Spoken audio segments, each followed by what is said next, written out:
आता पहिल्यांदा आपल्याला संतुलनात उतरलं पाहिजे आणि संतुलन हे साधण्यासाठी आपल्या दोन बाजू आहेत, एक तर डावी आणि उजवी बाजू. डाव्या बाजूला आपल्या भावना आहेत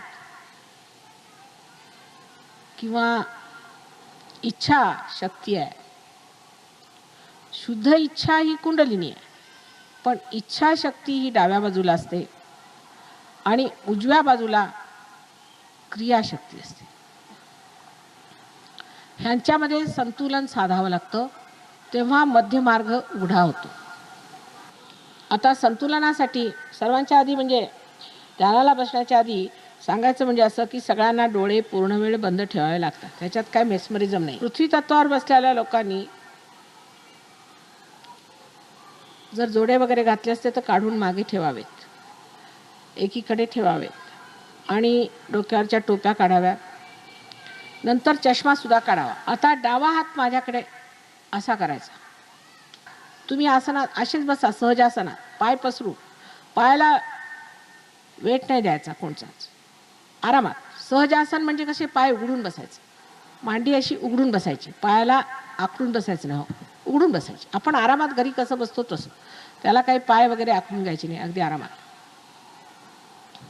आता डावा हात माझ्याकडे म्हणजे ही इच्छाशक्ती आणि उजवा हात जमिनीकडे. जर तुम्ही वर बसला असाल तर, नाही तर खाली बसला असाल तर व्यवस्थित श्री गणेशाचं स्मरण करून या पुण्यभूमीला नमस्कार करून आणि उजवा हात जमिनीवर ठेवायचा. डावा हात माझ्याकडे. काय करतोय आपण की ह्या चक्रांच्या अग्रामध्ये 5, 6 आणि 7 अशी चक्र आपल्या हातात आहेत. डाव्या हातामध्ये आपण असं चैतन्य ओढून घेत आहोत आणि आपल्यामध्ये जे जडत्व आहे ते निघून आपण पृथ्वी तत्वात घालत आहोत.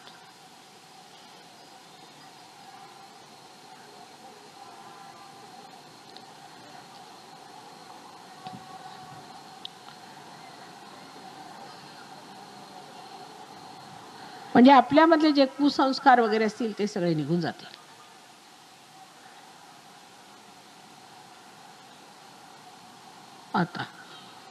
आता उजवा हात माझ्याकडे आणि डावा हात असा.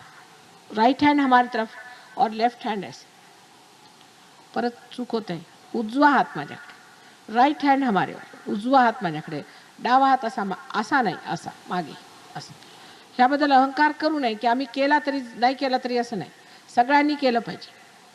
ही संधी फार महत्वाची आहे. अहंकारी लोकांना सहयोग कसा लाभणार आहे?